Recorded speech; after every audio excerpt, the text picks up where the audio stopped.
अगर इस्लाम के कारण आतंकवाद होता, मेरा सवाल जरा समझ लीजिए, अगर इस्लाम के कारण आतंकवाद होता तो दुनिया के कौन से देश में सबसे ज्यादा आतंकवादी होना चाहिए? इंडोनेशिया में। सऊदी अरेबिया बहुत छोटा है, पता नहीं हमारे बंबई के बराबर भी है कि नहीं। सऊदी अरेबिया बहुत छोटा है, सबसे ज्यादा आतंकवाद होना चाहिए इंडोनेशिया में, दुनिया का सबसे बड़ा मुस्लिम देश। वहां इस प्रकार का आतंकवाद नहीं है। नंबर 2, वो एरिया देखिए, अभी सवाल आपको बताया गया उसको याद रखिएगा। इस दुनिया के आतंकवाद से, जिसको इस्लामिक आतंकवाद कहा जाता है गलती से, कैसा कहा जाता है वो भी मैं बताऊंगा।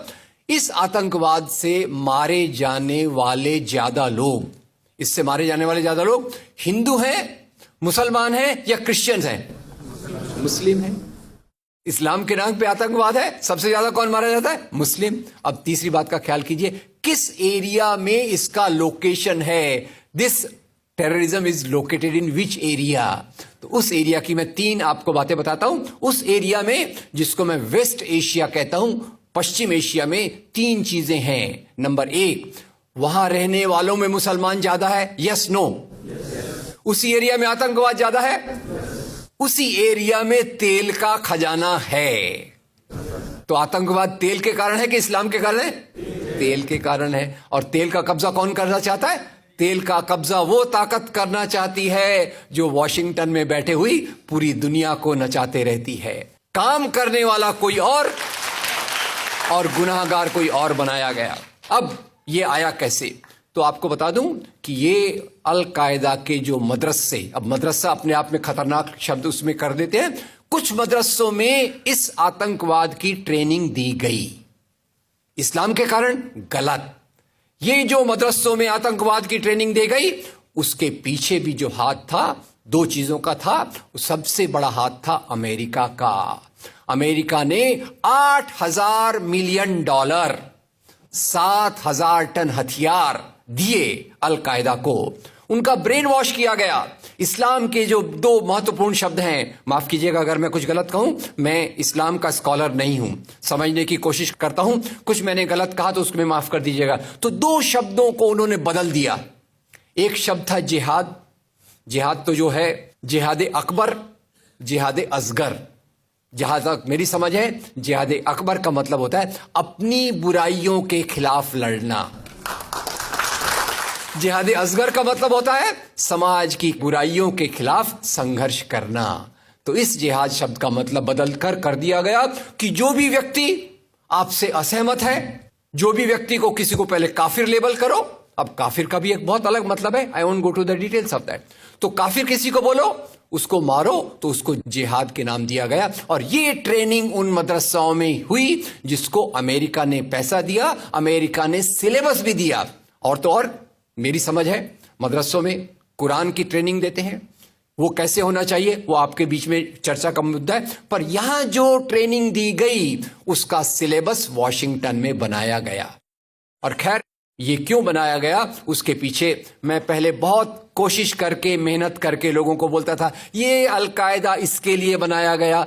बाद में मेरे हाथ में एक बहुत अच्छी चीज आई।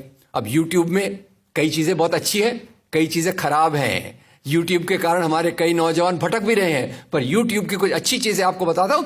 यूट्यूब में आप सर्च कीजिएगा 3 शब्दों को, हिलरी क्लिंटन अल कायदा अमेरिका।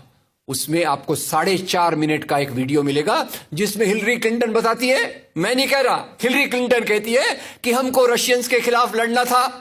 हमारी फौजें जो वियतनाम से एकदम डिमोरलाइज होकर आई थी वो तैयार नहीं थी, तो इन एशिया के मुसलमानों के नौजवानों के कंधे पर रखकर हमने अपनी बंदूक चलाई। हमने अल कायदा खड़ा किया, हमारा काम हो गया, हम अपने हाथ धो लिए और हम अपने वापस आ गए। तो यानी हमने कैंसर के बीज डाल दिए, हम तो अपने देश में सुरक्षित हैं। उसका जो नतीजा भुगतना हो वो एशिया के लोग भुगते, वेस्ट एशिया के लोग भुगते। और उसी के साथ 9/11 के बाद, उसी के साथ अमेरिकन मीडिया ने एक सबसे खराब काम किया, the most anti human act in the history of Mankind. मैं पूरी जिम्मेदारी से ये शब्द कह रहा हूं। क्या किया था अमेरिकन मीडिया ने? अमेरिकन मीडिया ने धर्म को आतंकवाद से जोड़ दिया। मजहब जो मोहब्बत सिखाता है, मजहब जो इंसान को इंसान बनना सिखाता है, उस मजहब के साथ इन्होंने आतंकवाद को जोड़ दिया और एक शब्द बनाया पहली बार, इस्लामिक टेररिज्म। याद रखिए, दुनिया में आतंकवाद पहले भी हुआ है। याद रखिए आयरिश रिपब्लिकन आर्मी, याद रखिए खालिस्तान, याद रखिए नाथुराम गोडसे, याद रखिए इंदिरा गांधी का हत्यारा, याद रखिए राजीव गांधी का हत्यारा। आतंकवाद पहले भी हुए हैं, पर कभी भी मजहब को आतंकवाद के साथ नहीं जोड़ा गया। तो मैं मानता हूं अमेरिकन मीडिया ने अगर सबसे गंदा, सबसे एंटी ह्यूमन काम किया है तो इस जुमले का बनाना जिसको कहते हैं इस्लामिक टेररिज्म। अब इसके पीछे इस्लाम का कोई हाथ नहीं। जिहाद शब्द का मतलब बदल दिया गया और काफिर शब्द का मतलब बदल दिया गया। यहां से ब्रेन वॉश की एक प्रोसेस चालू हुई और इसी को मैं कहता हूं, ये प्रोसेस जो चालू की, ये प्रक्रिया एक कैंसर होती है। मेरा थोड़ा मेडिकल बैकग्राउंड है, मैं जानता हूं कैंसर शुरुआत में होता है, आपने ट्रीट कर लिया तो ठीक है, जब वो फाइनल स्टेज में जाता है तो पूरी दुनिया की बर्बादी करने पे तुल जाता है। और वही बात अलकायदा के साथ हुई। अलकायदा के बाद मामला वहीं खत्म नहीं होता। तेल की प्यास, तेल की भूख बहुत बड़ी है। आप जानते हैं भारत 200 साल तक गुलाम रहा इंग्लैंड का। काय के लिए गुलाम था? क्योंकि उनको यहां का कच्चा माल लूट कर ले जाना था। After colonialism there is imperialism, और ये इंपीरियलिज्म चाहता है दुनिया के रॉ मटेरियल्स, दुनिया के रिसोर्सेस को लूटकर अपनी समृद्धि को, अपनी प्रॉस्पेरिटी को बढ़ाया जाए। और उसी के चलते उन्होंने एक और काम किया और वो काम था इराक पे हमला। अभी ब्रेक्सिट, अभी वो कौन सी रिपोर्ट आई है, मैं नाम भूल गया उसका, जिसमें ब्रिटेन के प्रधानमंत्री जो थे उनको एक गिल्टी करार हो रहा है। वो रिपोर्ट में पहले उन्होंने तय कर लिया कि हमको इराक पे हमला करना है, बाद में आर्ग्यूमेंट ढूंढते रहे कि भाई कौन सी बात पे हम इराक पे हमला करें। तो बोले अरे इराक के पास तो वेपन्स ऑफ मास डिस्ट्रक्शन है। उस बात पे लंबी बहस चली और यूनाइटेड नेशंस, जिसको अमेरिका ने अपने जेब में रख लिया है, उसके सहारे से उन्होंने इराक पे हमला किया। और वो इराक पे हमले के कारण जो वहां की आर्मी स्ट्रक्चर था, जो फौज का स्ट्रक्चर था, वो डिस्टर्ब हो गया। एक तरफ से वो डिस्टर्ब हो गया, दूसरी तरफ से अल कायदा की आइडियोलॉजी आई और इन दोनों को मिलाकर ISIS बना। काम है इस्लाम का नाम, इस्लाम के नाम पर जो काम हो रहा है वो वास्तव में it is a design of imperialist powers to control on the oil resources of the world. इससे गंदी बात दुनिया में कोई नहीं हो सकती कि मजहब के नाम पर एक पॉलिटिक्स, मजहब के नाम पे आर्थिक समस्याओं को अमेरिका हल करने की कोशिश कर रहा है। वीडियो के नीचे सब्सक्राइब के बटन पर क्लिक करें, बेल के आइकॉन पर क्लिक कीजिए ताकि हर नई वीडियो की नोटिफिकेशन आपको मिल जाए।